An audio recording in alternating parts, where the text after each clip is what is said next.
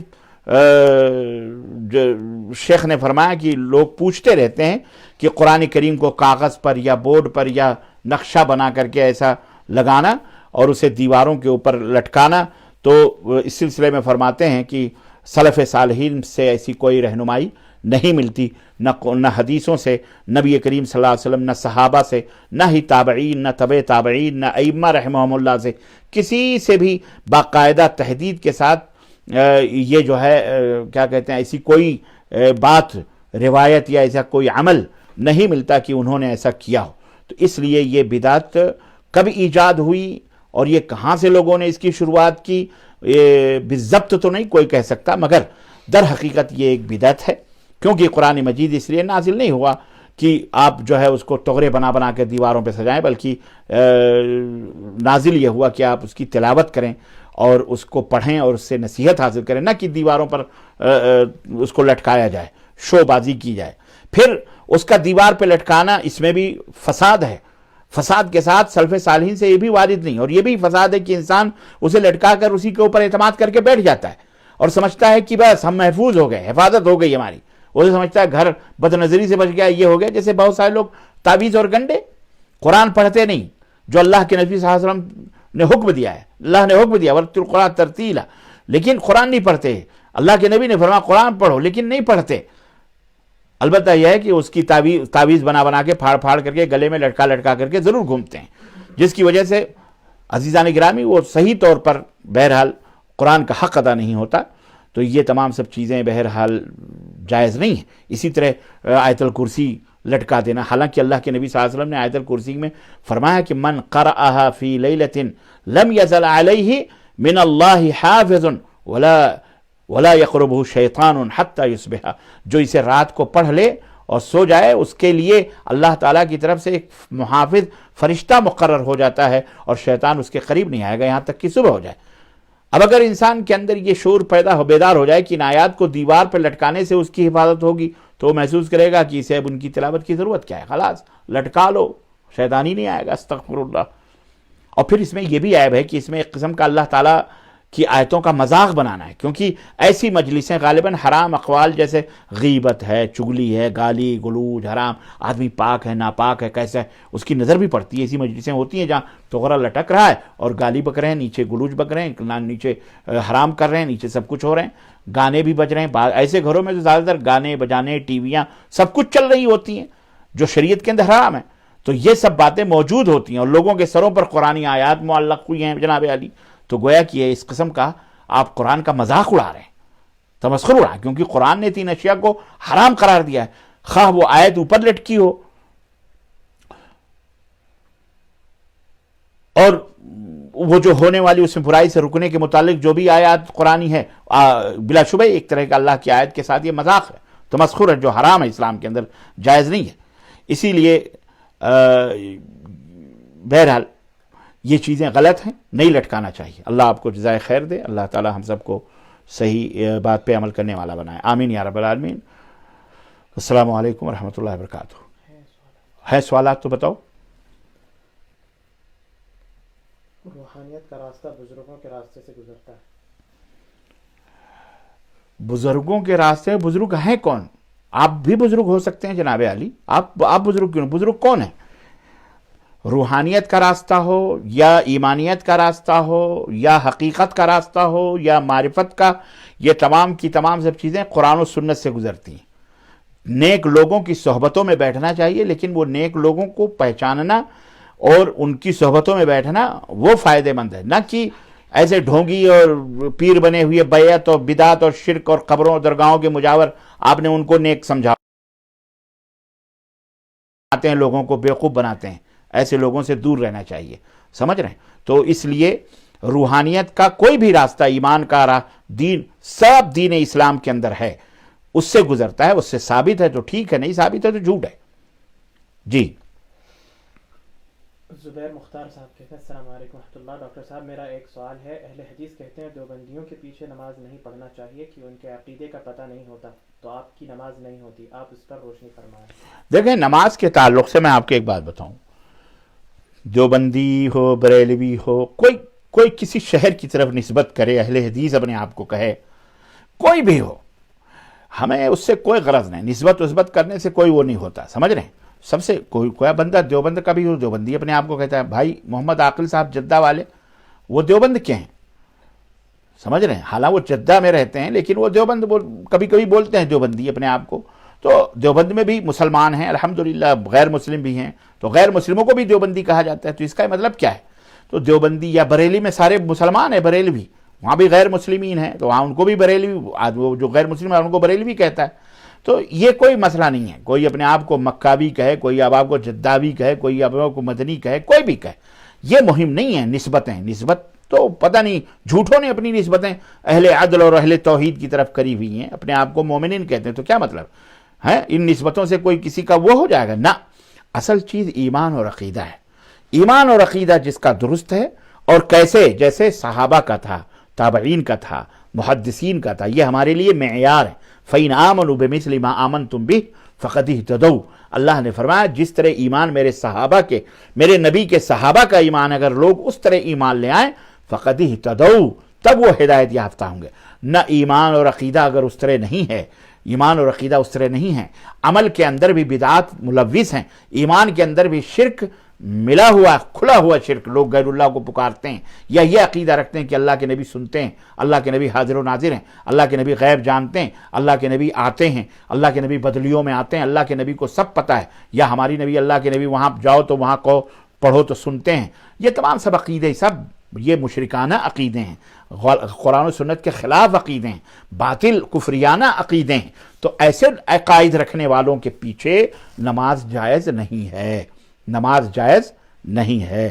جو موحد ہیں، متبعین سنت ہیں، آپ ان کے پیچھے نماز پڑھیں، ورنہ اکیلے پڑھیں. ٹھیک ہے، جزاک اللہ خیر. شیخ قسم باللہ آپ کے بیان سننے کے بعد میرا لائف میں بہت ہی چینج آیا. میں انڈیا سے ہوں، انڈیا کے مسلمانوں میں بہت ہی بدعت ہے. آپ کے بیان کے بعد پتہ چلا، اب تک میں بدعت سمجھ نہیں رہا تھا. جزاک اللہ خیر. اللہ آپ کو جزائے خیر دے. بھائی کیا نام ہے ان کا؟ ریاض صاحب، جو بھی ہیں بہرحال، ریار حسین صاحب، اللہ تعالیٰ آپ کو، آپ کا حشر جو ہے نبی کے صحابہ، نبی کے ساتھ فرمائیں. ہمارے لوگوں کا حشر بھی اپنے نبی کی سنت کے اوپر اللہ ہمیں زندہ رکھے اور اسی کے اوپر ہمیں موت آئے. یہ بڑی افسوس کی بات ہے کہ بدکار اور برے مولویوں نے، اہل باطل مولویوں نے حق کا نام لے کر، قرآن کا نام لے کر اپنی شکل و صورت مسلمانوں جیسی بنا کر کے انہوں نے، شیاطین نے بدعات کو دین کے اندر گھسیڑا، اور وہ خود نہیں سمجھ سکے کہ یہ بدعات ہیں. اور جہالت کی حدیں ہوتی ہیں جب وہ لوگ انتہائی جہالت پہ آتے ہیں. بڑے بڑے، میں نے فقیہ ملت اور غازی ملت اور دنیائے ملت اور فلانے ملت اور خائن ملت سب کو دیکھا ہے، بڑے بڑے اعلیٰ حضرت، بڑے بڑے فاضل، بڑے بڑے لوگوں کو بھی میں نے پڑھا ہے اور دیکھا ہے. مجھے افسوس ہوتا ہے ان کی عقل پر کہ واقعی خدا جب دین لیتا ہے تو عقلیں چھین لیتا ہے. ایسے بد باطن ایسی باتیں لکھتے ہیں، ایسی باتیں کرتے ہیں. تعجب ہوتا ہے کہ یا اللہ، ان کو قرآن نہیں سمجھ میں آ رہا ہے، ان کو حدیث سمجھ میں نہیں آ رہی، بس وہی بزرگوں کا نام لے کر کے، بزرگوں کے کا نام لے کر کے خرافات کرتے ہیں. کیسے ان کی سمجھ میں کھلم کھلا حدیث ہے، کھلم کھلا روایات ٹکرا رہی ہیں، لیکن نہیں، مرغے کی ایک ٹانگ، روٹی بوٹی کے لیے لڑائی جھگڑا، فتنے فساد. اخلاص نہیں ہے، للہیت نہیں ہے، تقوی نہیں ہے، پیغمبر نبی کریم صلی اللہ علیہ وسلم کی محبت نہیں ہے. جھوٹ بولتے ہیں، سب جھوٹے ہیں. اگر محبت ہوتی تو اللہ کی قسم نبی کی سنتوں کے لیے قربانیاں دیتے. لیکن یہ بدعت اور شرک کے رسیا، یہ کیا جانے، ان سے شیطان نے انہیں اندھا بنا رکھا ہے. اللہ ان سب کو ہدایت عطا فرمائے. اور آپ خوش نصیب ہیں، ہم بھی خوش نصیب ہیں. ہم بھی درگاہی، مجاری، قبوری، جناب علی پوجنے والے، درگاہوں کی خاک چاٹنے والے اور خرافات کرنے والے ہم بھی تھے، وہی سب. لیکن اللہ تعالیٰ کا فضل ہے، ذالک فضل اللہ یؤتیہ من یشاء، یہ اللہ کا فضل ہے. اللہ جسے چاہتا ہے ہدایت دیتا ہے، سب کو ہدایت نہیں ملتی. اللہ نے آپ کو ہدایت دی، آپ نے شرک سمجھا، بدعت سمجھا، توبہ کیا، سنت پہ آئیے، توحید پہ آئیے، الحمدللہ۔ جی رجب کے مہینے میں روزہ رکھ سکتے ہیں؟ ابھی میں نے بتایا کہ مہینے میں روزہ اس مخصوص متعین کر کے نہیں ہے نبی صاحب ثابت، البتہ پیر کو رکھیے، جمعرات کو رکھیے، جب چاہیے رکھیے، بغیر اس کے کہ آپ یہ سوچیں کہ یہ نبی کی سنت ہے، یہ ہے۔ نبی صلی اللہ علیہ وسلم کی کوئی سنت نہیں ہے رجب کے بارے میں۔ غیر مسلم کے انتقال پر ان کے گھر سے کوئی دعوت دے مرنے کا دعوت کھانا درست نہیں ہے نا؟ اور اسی طرح مسلم کے بھائی انتقال پر نہیں، کھانا وغیرہ بھیجنا چاہیے، کھانے کے بجائے بھیجنا چاہیے۔ ہاں اگر رشتہ دار ہیں، باہر سے آئے ہیں، جو بیچارے جنازے میں شریک ہونے کے لیے نہ وہاں کوئی بندوبست ہے نہ کچھ ہے، تو مہمان آئے ہیں تو ان کے لیے تو کھانا وغیرہ پکے گا ہی، تو گھر والوں کے بجائے پڑوسیوں کو چاہیے۔ اگر پڑوسی اس لائق نہیں ہیں تو کوئی بات نہیں، گھر والا ہے تو یا جو بھی ہیں اپنا بنا کر کے کھائیں اور کھلائیں گھر والوں کو، ورنہ 3 دن تو بہرحال سوگ ہے پڑوسیوں گھر والوں رشتہ داروں کے لیے۔ یہ اور بات ہے کہ بیوی کے لیے اگر مری ہے تو وہ 4 مہینے 10 دن، اور بہرحال ورنہ 3 دن کم سے کم سوگ ہے، تو اس دن تو پڑوسیوں کے گھروں سے کھانا پانی آنا چاہیے۔ لیکن بیٹھ کر کے انہی کے گھر پہ تیجے دویم سویم چہلم یہ الا بلا بدتر، یہ سب ملاؤں کے اپنے کھانے پینے کے ڈھونگ دھتورے ہیں، یہ سب اسلام کے اندر نہیں ہے۔ شہادت کی انگلی کیوں حرکت کرنی چاہیے نماز میں؟ کیونکہ اللہ کے رسول صلی اللہ علیہ وسلم جب بیٹھتے تھے، جیسا کہ حدیث میں آتا ہے کہ جب آپ نماز میں بیٹھتے تو داہنے ہاتھ کو داہنے ران پر اور بائیں ہاتھ کو بائیں ران پہ رکھتے، اور آپ حلقہ بناتے 55 کا، بعض روایتوں میں کچھ اور، بہرحال 97 کا کچھ اس طرح کا ہے، حلقہ بناتے، اور محدثین نے بتایا کہ یہ یوں کرتے اور یوں، اور آپ وکان یشیر اصبعہ، اور اپنے انگلی سے آپ اشارہ فرماتے تھے۔ یہ نہیں ہے کہ بعض لوگ جیسا کہ بیان کرتے ہیں کہ جب ایسے ہی رکھے رہو ہاتھ، اور جب اشہد اللہ پہ پہنچو تو مٹھی باندھو اور اشہد اللہ الہ الا اللہ پہ گرا دو اور پھر کھول لو یا باندھے رکھو۔ ایسا نبی صلی اللہ علیہ وسلم سے ثابت نہیں ہے کہ اشہد اللہ الہ پہ اٹھاؤ الا اللہ پہ گراؤ، نہیں، بلکہ حدیث میں یہ ہے کہ اللہ کے رسول صلی اللہ علیہ وسلم بیٹھتے تھے شروع سے ہی ایک داہنے ہاتھ کی مٹھی بناتے اور اپنے سبابے سے کانا یشیر اشارہ فرماتے تھے، تو مسلسل سلام پھیرنے تک یہ انگلی حرکت کرتے تھے۔ تو یہ سنت سے ثابت ہے، اس لیے جائز ہے، یہ کرنا چاہیے۔ جو اس کا مذاق اڑائے وہ اللہ تعالیٰ اس کے منہ میں انگارے ڈالے گا، اللہ اسے ہدایت دے۔ میں نے پرسوں ویڈیو آئی، ایک حیدرآبادی مولوی کو کوئی نقش بندی ہے، پگڑ باندھ کے وہ باقاعدے داڑھیوں کا مذاق اڑا رہا ہے کہ وہ داڑھی نہیں وہ برگ ہے، وہ انگلیوں کا مذاق اڑا رہا ہے جو حدیث میں ثابت ہے، اور باقاعدے بیان کر رہا ہے کہ جب بھی پوچھے تو کہتے حدیث ہے، سنت ہے۔ اس طرح سے مذاق، اللہ کے قہر سے اس خبیث کو بچنا چاہیے۔ اور جو جاہل بیٹھ کر کے سبحان اللہ مزے لے رہے ہیں، ہنس رہے ہیں، انہیں بچنا چاہیے، اللہ کا قہر نہ ٹوٹ پڑے۔ اللہ کے نبی کا مذاق تو اڑا رہا ہے کلمہ پڑھ کر کے، غیر تو اللہ کے نبی کو گالیاں دے ہی رہا ہے، قرآن کو چلا رہا ہے، نبی کو گالیاں دے رہا ہے، نبی صلی اللہ علیہ وسلم کو برا بھلا کہہ رہا ہے، نبی کے لائے دین کو برا کہہ رہا ہے، اور یہ مردود کلمہ پڑھ کر کے اس طرح کی لوگوں کو گمراہ کر رہا ہے۔ اور لوگوں تمہیں کیا ہو گیا؟ تمہیں شرم نہیں آتی؟ تمہیں حیا نہیں آتی کہ یہ ایسا جھوٹا مکار عیار آدمی اپنے پگڑ اور امامے کے نام پر لوگوں کو گمراہ کر رہا ہے، اور تم کو یہ شرم نہیں آتی کہ وہ مذاق اڑا رہے حدیثوں کا؟ ایک تو تم جاہل، تمہارے مولوی بھی وہ بھی جاہل، تمہیں کب سمجھ آئے گی؟ ایمان لاؤ، توبہ کرو، یہ مولوی ملا نہیں جائے گا تمہاری قبر میں، اللہ کی مار پڑے گی، جی مار پڑے گی، کمر ٹوٹے گی جب تمہیں پتہ چلے گا۔ یہ دنیا میں بڑے شور شرابے کر رہے ہو نا تم، مر جاؤ گے، واللہ اللہ کی قسم مر جاؤ گے، مولوی تمہاری قبر میں نہیں جائے گا، کوئی بھی نہیں بچائے گا تم کو، یاد رکھو۔ یہ جھوٹ بولتے ہیں، یہ جھوٹ بولتے ہیں، اللہ کی لعنت ہو جھوٹ بولنے والوں پر، اللہ کا مذاق، اللہ کے دین کا مذاق اڑانے والوں پر اللہ کی لعنت ہو۔